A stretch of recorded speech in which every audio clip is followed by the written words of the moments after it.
Welcome back to Coins Action, where we dive deep into the world of rare coins, their value, history, and the fascinating stories behind them. If you're passionate about numismatics or looking to learn about the most interesting and valuable coins in the market, you've come to the right place. In today's video, we'll be focusing on 5 amazing 5-cent coins from US history, each with unique features and collector interest. So let's get started. First up, we have the 1962 USA 5-cent coin. This coin is part of the Jefferson nickel series, which was introduced in 1938 and has remained in circulation ever since. The 1962 nickel is particularly interesting for both collectors and investors. In 1962, America was deep into the post-World War II era, with economic growth and prosperity beginning to boom. The 5-cent coin itself remained largely unchanged from previous years, still carrying the same design as the Jefferson nickel, which depicted Thomas Jefferson, the third President of the United States, on the obverse. The obverse of the 1962 coin features a bust of Thomas Jefferson, designed by artist Felix Schlag. Jefferson's image is centered, facing left. Below his portrait is the word Liberty, with the year of minting 1962 right below that. Above Jefferson's head, the motto, "In God We Trust," is inscribed, which has been a part of U.S. coinage since 1864. The reverse of the 1962 nickel shows Jefferson's home, Monticello, with the words Monticello inscribed above and E pluribus unum below.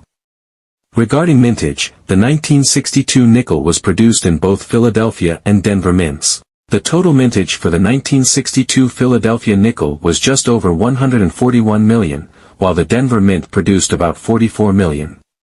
Because of the high mintage, this coin isn't particularly rare, and most examples are valued in the range of 10 to 25 cents in average circulated condition.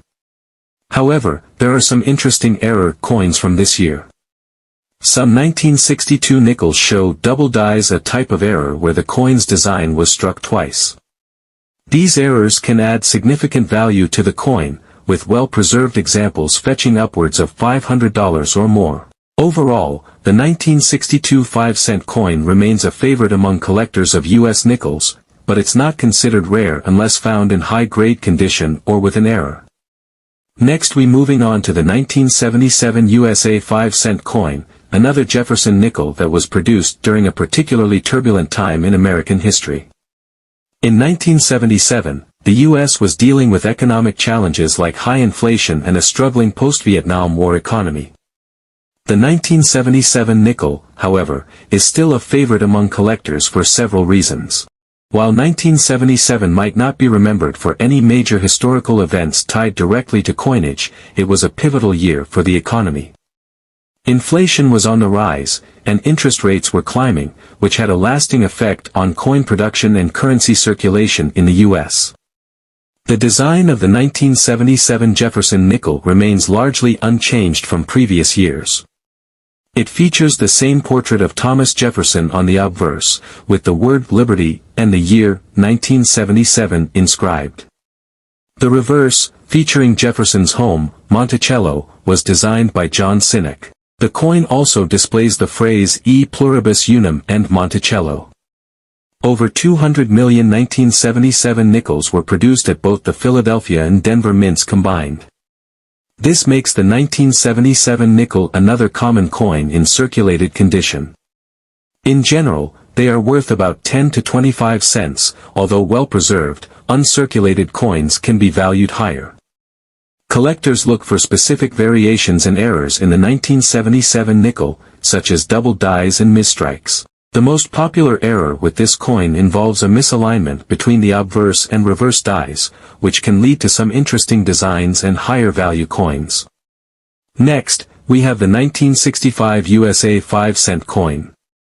The 1965 nickel is another coin from the period of major social change, and while it may look similar to the 1962 nickel, there are some notable differences. The U.S. was undergoing major changes in 1965. The Vietnam War was escalating, and there were widespread civil rights protests throughout the country. It was a time of social unrest, and the nation's currency reflected this in subtle ways, though the design of the 5-cent coin remained consistent. Like the 1962 nickel, the 1965 nickel features Thomas Jefferson's portrait on the obverse. The reverse side, however, still features Monticello, Jefferson's Virginia estate, as the centerpiece. There were no significant design changes made to the nickel in this year, and the coin retained its standard look and feel. The 1965 nickel saw a total mintage of over 214 million coins. With such high numbers, it is again not considered rare, and it typically sells for just a few cents to a couple of dollars depending on its condition. There are a few rare error coins from this year, such as those with off-center strikes, doubling on the reverse, and some with missing mint marks.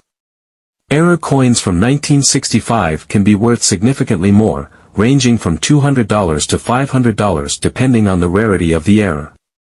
Now, let's talk about the 1983 PUSA 5-cent coin. This coin is part of a modern series of nickels and carries some unique attributes that make it interesting to collectors. 1983 marked a significant moment in U.S. coinage history.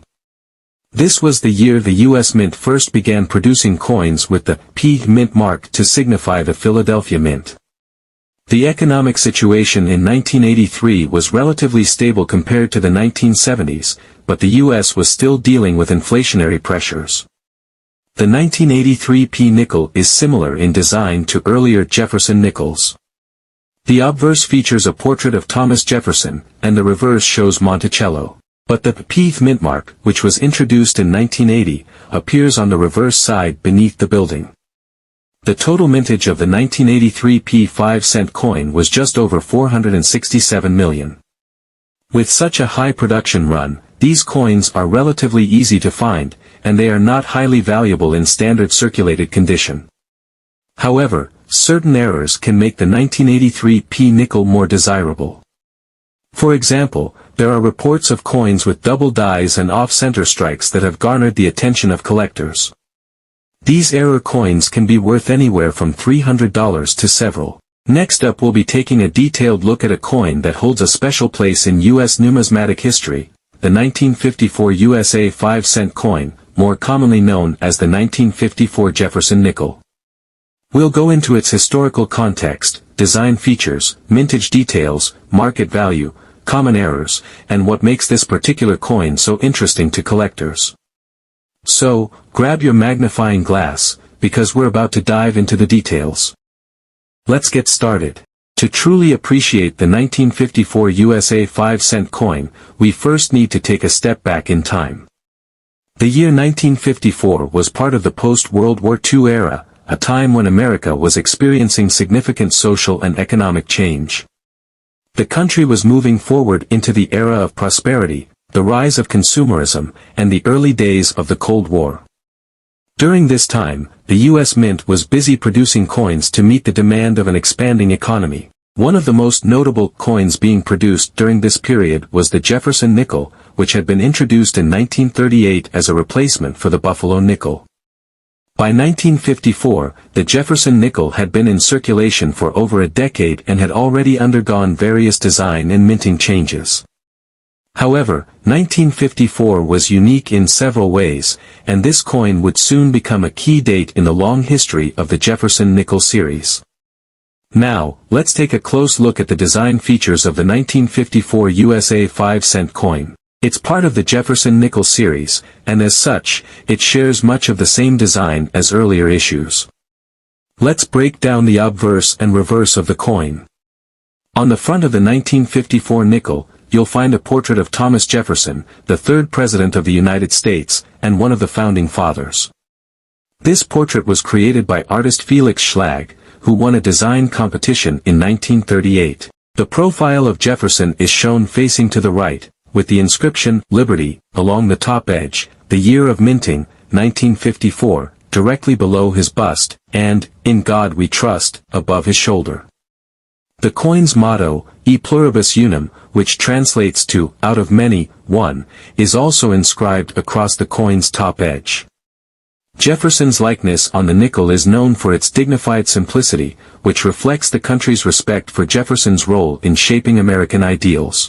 Interestingly, some collectors claim that the facial features on the 1954 coin are slightly softer and more rounded compared to earlier years. This could be due to wear and tear on the original dies, which were in use for multiple years during the 1950s. The reverse of the 1954 Jefferson nickel features Monticello, the historic Virginia home of Thomas Jefferson. This design is a continuation from the original 1938 issue and was created by artist John Flanagan. Monticello is depicted in a somewhat simplified, architectural style. The inscription on the reverse reads, Monticello, at the top, followed by, E pluribus unum, and 5 cents, beneath the image of the building. The mint mark, indicating where the coin was struck, is also located on the reverse. It's important to note that the 1954 nickel could have been struck in one of 3 U.S. mint locations, Philadelphia, no mint mark, Denver, mint mark D, or San Francisco, mint mark S. The mint marks appear just below Monticello on the reverse side of the coin. Now, let's talk numbers specifically, the mintage of the 1954 USA 5-cent coin. Understanding how many coins were minted helps us gauge the rarity of a coin, which plays a big role in its market value today. The total mintage of the 1954 Jefferson nickel was fairly high, with 91,940,000 coins struck at the Philadelphia Mint. However, coins with mint marks from Denver and San Francisco had significantly smaller production numbers, making them more sought after by collectors. 1954 Philadelphia nickel, no mint mark 91,940,000 coins produced. 1954 Denver nickel, mint mark D 20,755,000 coins produced. 1954 San Francisco nickel, mint mark S 16,600,000 coins produced. Even with these relatively high production figures, the 1954 nickel remains a popular coin for collectors, especially in higher grades.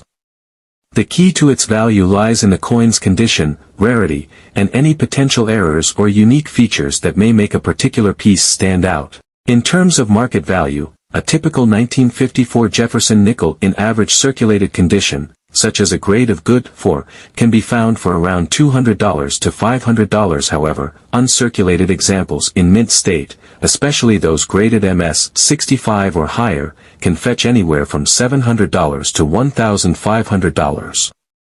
Coins with rare mint errors or anomalies can see their values rise even higher, sometimes reaching hundreds or even thousands of dollars depending on the error and rarity. One of the reasons why the 1954 USA 5-cent coin is so highly regarded by collectors is its connection to both the Jefferson nickel series and the broader historical context of post-World War II America. It represents a time when the country was on the brink of monumental social and technological change, with the rise of suburbanization, the growth of the middle class, and the beginning of the space race.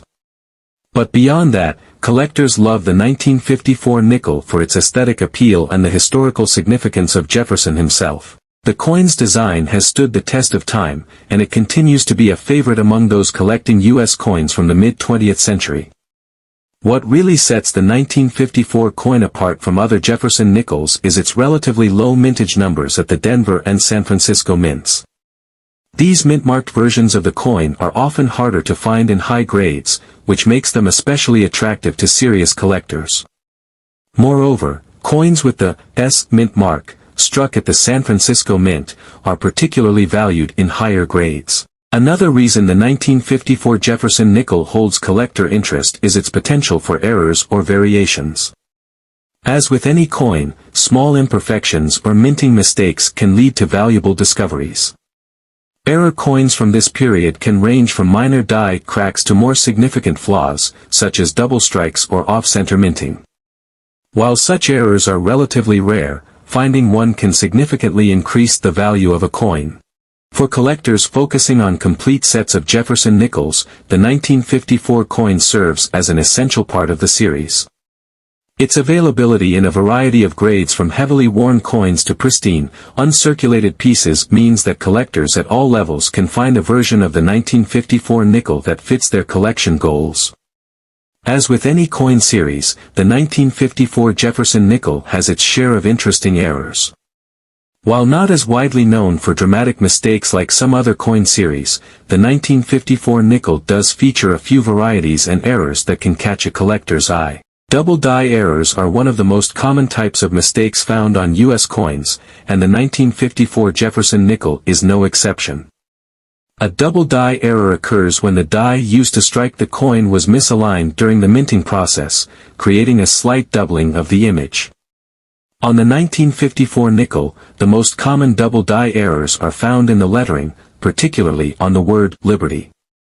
A strong doubling in this area can make the coin significantly more valuable to collectors. Another type of error found on the 1954 Jefferson nickel is die cracks. These are small cracks that form in the die used to strike the coin, and they can lead to imperfections in the coin's design. A die crack running through the obverse or reverse can be a notable feature, and coins with these cracks in unusual places may be worth more to error collectors. Off-center strikes are another interesting error that can occur, though they are rarer with the 1954 nickel. An off-center strike happens when the coin is not properly aligned during the minting process, leading to a portion of the design being cut off. Depending on the severity of the misalignment, an off-center coin can be quite valuable, especially if a significant portion of the design is missing. While not as common on the 1954 nickel, some collectors look for overdates and repunched mint marks, indicators that a coin was struck with a die that had been previously used or altered. While these errors are more often seen in older coins, it's always worth keeping an eye out for such anomalies. Thanks for joining us today on Coins Action. Don't forget to like, subscribe, and hit the notification bell so you never miss out on future videos. Until next time, happy collecting.